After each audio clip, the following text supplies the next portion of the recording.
Members of the press. Let me begin by expressing my pleasure at being back in Tehran. I had today a very useful exchange of views with my dear colleague Dr. Amirabdollahian. We were able to review all aspects of our bilateral engagement quite comprehensively and exchange thoughts on some pressing global and regional issues. I will have an opportunity to meet His Excellency President Raisi later today. I will be conveying Prime Minister Modi's warm greetings to him. I will also meet the Secretary of Iran's Supreme National Security Council, whom we will have the pleasure of hosting in India in a few days. Earlier this morning, I met with the Minister of Roads and Urban Development, Minister Mehdad Bazarpash.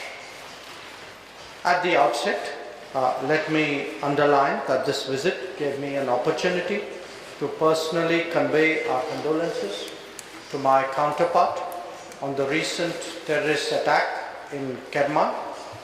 Prime Minister Modi has written to President Raisi in this regard as well. My discussions today benefited from the fact that our countries have maintained a regular momentum of high-level interactions. Prime Minister Modi and President Raisi recently met at Johannesburg. Our leaders have been in frequent touch through letters and phone. I also personally maintained regular contact with Dr. Abdollahian in recent days. We also held our Foreign Office consultations just 2 months back. Today, due to the regularity of these exchanges and the guidance provided by our leadership, there is a good basis to expand substantive cooperation in a variety of areas. The Foreign Minister and I specifically focused on its political and economic aspects, but naturally there were other domains as well. Our people-to-people contacts have long been a strength. Iran and India are united by our deep cultural, literary and linguistic ties, which create a unique foundation for increasing exchanges of tourists, students, artists, athletes and scholars.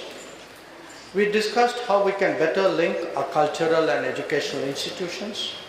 Let me share with you all that the Government of India has decided to include Farsi as one of the 9 classical languages of India in our new education policy. Regional connectivity has been a critical pillar of India-Iran relations and was naturally prominent in the agenda of today's discussions. I reiterated India's interest in benefiting from Iran's unique geographical position to access markets in Central Asia, Afghanistan and Eurasia. We discussed the prospects of energizing the international North-South transport corridor. In particular, we discussed India's involvement in the development and operation of the Chabahar port, a joint project with a joint vision of connectivity. I emphasized India's commitment to this project and discussed how we can establish a firm, sustainable and long-term roadmap for India's continued involvement over the coming years. Given the importance of this project for both nations, I emphasized the need to monitor its progress under the direct supervision of the political leadership. We also exchanged perspectives and assessments on certain regional and global issues and developments. Both of us are concerned about recent events in West Asia, which some call Middle East, and we emphasized the importance of preventing further escalation of violence and hostilities. We will be continuing further discussions over lunch.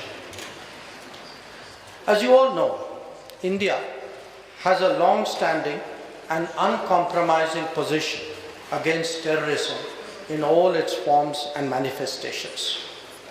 This remains so, very much so. At the same time, we strongly believe that it is imperative to avoid loss of civilian life in any conflict situation. The deeply concerning situation in Gaza was naturally a subject of our discussions. The loss of civilian lives, especially that of women and children, was our primary focus.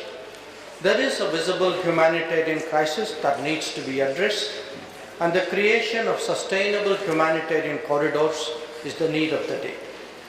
We welcome the international community's efforts in that direction. India itself has delivered shipments of relief material to Gaza and contributed to the UNRWA. On the issue of Palestine, let me reiterate India's long-standing support for a two-state solution where the Palestinian people are able to live freely in an independent country within secure borders.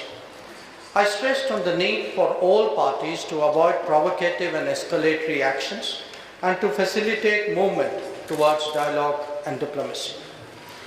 As you are all aware, there have also been recently a perceptible increase in threats to the safety of maritime commercial traffic in this important part of the Indian Ocean.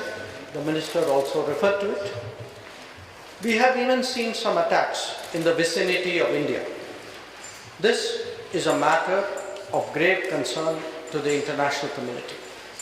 Obviously, it also has a direct bearing on India's energy and economic interests. This fraud situation is not to the benefit of any party, and this must be clearly recognized. Dr. Abdullahian and I will be reviewing developments in Afghanistan, we spoke about it briefly, and continue our long-standing dialogue about its stability and security.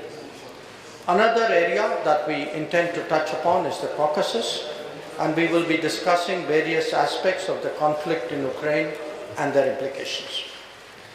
This is my first visit to Iran after its membership of the BRICS was approved in September 2023 in South Africa. As a strong advocate of Iran's joining, India was particularly pleased with the outcome.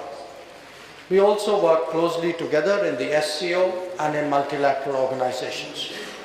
Both of us will be present in Kampala soon for the NAM summit.